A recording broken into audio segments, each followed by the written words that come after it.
Hey everyone, welcome back. It's time for another edition of the Pick Six. I'm your host, Mike Wobschall, inside TCO Studios. Your football team has won 3 games in a row. We've got 6 pretty good questions to help us talk about it. So let's get to work. Question number 1 comes from Fred in Illinois. The offensive line has stepped up the last 3 weeks, and the offense is clicking. What turned it around? Time?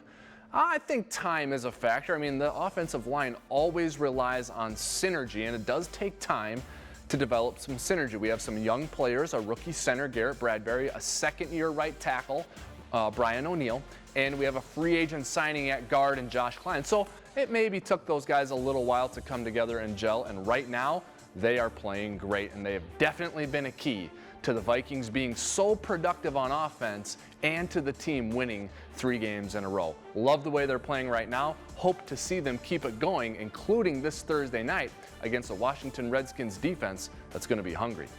Next question comes from Brad in New York. Are we more willing to take risks in order to be less predictable to other teams? I think that's part of it, Brad. I think Kevin Stefanski is definitely someone who tries to stay away from being predictable. But always remember this, the best coaches will tell you, it's not the plays, it's the players. So Kevin Stefanski's players on offense are playing a lot better and are executing really well, and that's why we're scoring so many points. With that being said, you have to hand it to Kevin Stefanski for getting the ball into the hands of players like C.J. Ham, who had a key run in the game against the Lions and scored a touchdown. Kevin Stefanski called the play for B.C. Johnson to get his first career touchdown. And how about Kyle Rudolph? Kyle Rudolph got his first touchdown of the season, but the biggest moment for Stefanski was this play right here, when everyone in the building thought the Vikings would run it on 2nd and 5 with 3 minutes to go in the game. Stefanski dialed up a play action. Stephon Diggs was wide open, and Cousins closed on it. That iced the game for the Vikings. Great call by Kevin Stefanski. Next question comes from Jeff in Sacramento. How about those tight ends? With Thielen out, the other pass catchers rose up and took care of the passing game. No doubt about it, they did. First off, I want to mention the tight ends are doing a great job in the run blocking game as well, and they've been a key reason for Dalvin Cook having so much success. But yeah, I mean, we got a touchdown to guys like C.J. Ham and B.C. Johnson, which was awesome. So the supporting cast came around and really helped the offense, but the tight ends played great in the passing game. Kyle Rudolph got a touchdown. Irv Smith had a career high in receiving yards, and Tyler Conklin was a key cog in the blocking game. The Vikings have a really good, talented tight end group, and it showed on Sunday against the Lions. Next question comes from Robert in Ohio. Should we not be worried about the roller coaster play from Xavier Rhodes and Trae Waynes? I love them both, but frankly, they worry me.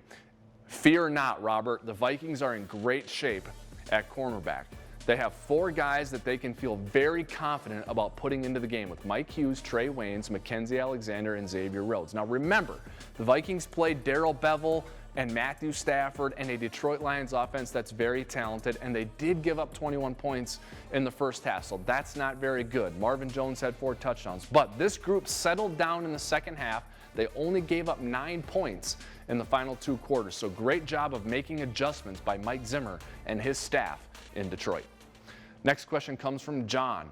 What's going on with the defense? Why are they allowing so many yards and points? Well, you have to remember, give credit to the Detroit Lions. They're getting paid too. Marvin Jones is a really good player, but I thought the Vikings did a great job against Kenny Golladay and TJ Hawkinson. They also did a really good job against the run. So tip your hat to the Lions. Again, in the first half, 21 points, but tip your hat to the Vikings in the second half. They made the right adjustments. They calmed down. This Vikings defense is going to be just fine.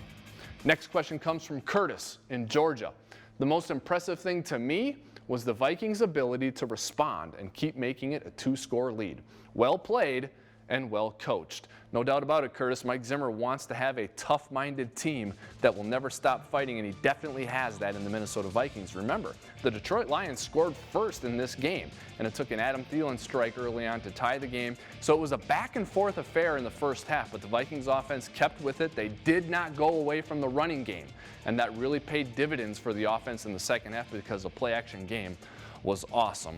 The Vikings did enough on offense to win this game, and it's nice to see a Vikings team that is defensively dominated week in and week out. It's nice to see that offense pop up and shoulder the load every now and then. That's going to do it for this week's edition of the Pick Six. Thank you for watching, and thank you as always for submitting your questions. We're going to be back in 2 weeks with another edition of the Pick Six. So the email address at the bottom of the screen, that's the one you use. Send us your comments, your questions, and your feedback, and maybe we'll see you in the next edition of the Pick Six.